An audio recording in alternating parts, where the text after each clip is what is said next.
We're at the UBS Family Office Day, so I thought it would be interesting to start with a question on global growth. That's got to be kind of the baseline that most investors are thinking about when they're making decisions. And right now, the main concern has to be Trump's trade war. What do you think about the real effects of the trade war so far on global growth? Well, first of all, I would say global growth is likely, it is really the baseline scenario, to continue to be significant this year and next year, with certainly a slowing down afterwards. There is no doubt on that, it seems to me, at least in the baseline scenario. And of course, there are many risks. Risks of having a problem in the financial sector, because we have clearly bubbles in the financial sector. The over-leverage in many segments and parts of the world is also a matter to worry. And of course, we have the trade wars, or the pseudo-trade wars that started with the new U.S. administration. We don't know, and I have to say that uncertainty is terrible, because investors, savers, entrepreneurs need to have as more certainty as possible. And artificial uncertainty is really very bad for growth, for investment. So we will see whether it materializes as a slowing down of global growth rapidly or not. I hope not, but it is clear that we are playing with the new U.S. administration a game which is very dangerous. There isn't, though, much you can do about the U.S. president, about the path he's chosen on trade. There is something that policymakers here in Europe can do if they see bubbles in financial markets. Where do you see those bubbles? And do you think that policymakers, for example, at the ECB, should get involved to control them? By definition, the ECB and all central banks have to take into account all what could happen. And again, I will not identify specific segment of the market, but the over-leverage is absolutely obvious. Fancy that we are now, in terms of public and private debt outstanding, at a global level, at a level which is largely superior to what we had observed at the eve of the last crisis of 2007-2008. So if it is an indicator of vulnerability that is pertinent, and I trust it is a pertinent indicator of vulnerability, we have, of course, a lot of issues that have to be tackled not only by the central banks. The central banks have done, a lot. They were almost the only game in town during all that period. So I would say governments, parliaments, the private sector have to be fully aware of the fact that it is profoundly abnormal that we continue to augment financial leverage at a global level. Isn't it also abnormal to see that amount of debt out there, not concentrated, but everywhere, with such low rates accompanying them? I mean, are financial markets complacent? No, as you know, of course, financial markets have a tendency to act and behave on a short-term basis. It's very difficult to incorporate and price in the financial risk of today with what could happen in medium and long term. Unfortunately, we learn that, we know that.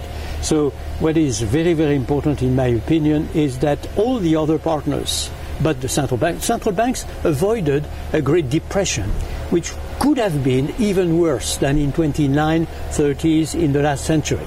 So they did a formidable job. But the problem is that the other partners have a tendency to consider that whatever they do, the central banks will take the, I would say, burden of making things right, which is impossible.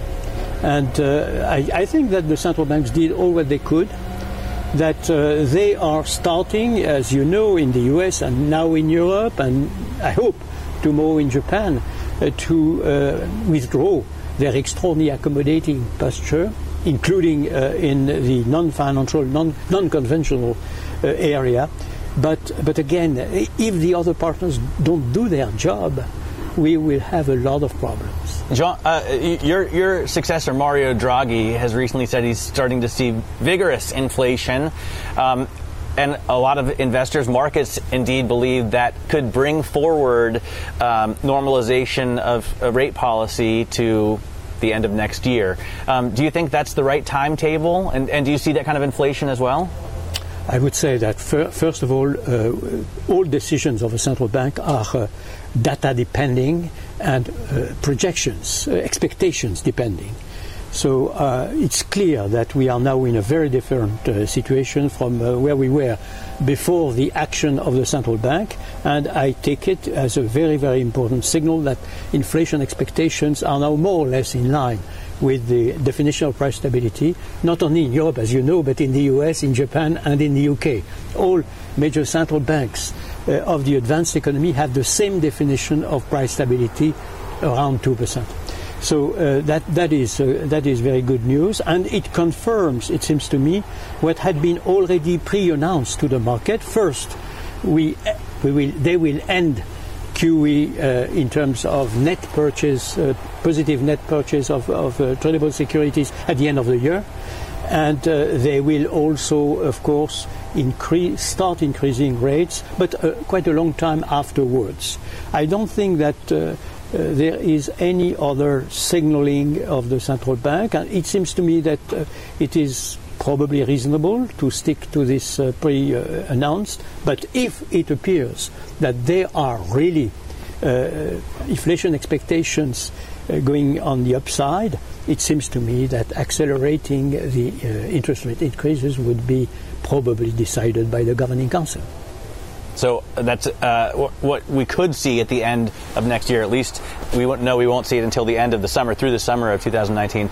Let me ask you about a process that you've watched at the ECB twice. You became the successor to the Dutch president, and then your successor is now the Italian president. His term is coming to an end. Do you think we may see a German president in that chair at the ECB? Again, it's a decision of the heads of state and government, and I have full confidence that the heads of state and government will pick up a very good candidate. What counts is the, I would say, experience, professionalism, the capacity to be a leader of the new president, as was the case for Mario, and I hope for myself. We will see what happens. I think that there are a few numbers, a handful of friends that are very able to be the next president. I think so.